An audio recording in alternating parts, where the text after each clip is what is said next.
Ijtimoiy tarmoqlarda Samarqand shahri, Loxutiy mahallasi, Ozod Sharq ko'chasida joylashgan ko'p kvartirali uyning yerto'la qismida noqonuniy buzish ishlari olib borilayotgani tasvirlangan video lavha tarqaldi.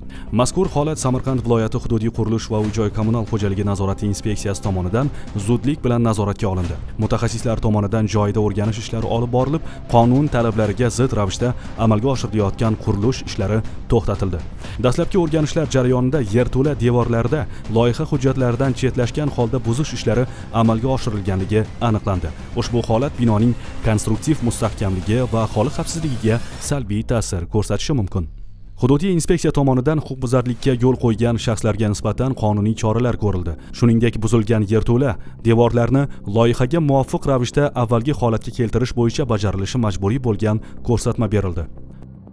Samarqand viloyat qurilish va uy-joy kommunal xo'jaligi sohasini nazorat qilish inspeksiyasi tomonidan Samarqand shahar Loxutiy mahallasi Ozod Sharq ko'chasida joylashgan 50-sonli ko'p qavatli uyning yerto'la qismidan fuqaro tomonidan o'zboshimchalik bilan tayanch devorlarni buzib eshik ochmoqchi bo'lganligi aniqlanib, fuqaroga nisbatan O'zbekiston Respublikasi Ma'muriy kodeksining 159-moddasi tegishli qismi bilan ma'muriy bayonnoma tuzilib, jarima choralari qo'llanildi.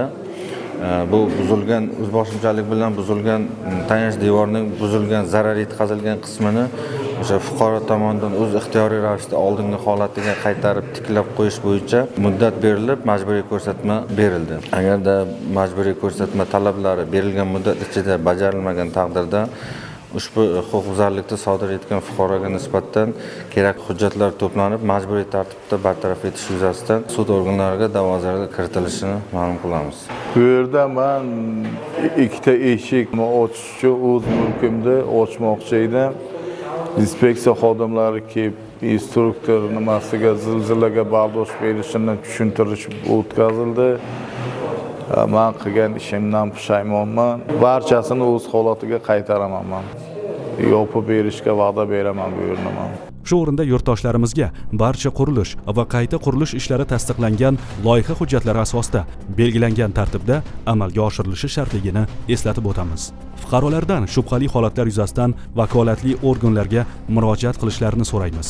Xavfsizlik barchamizning umumiy mas'uliyatimiz.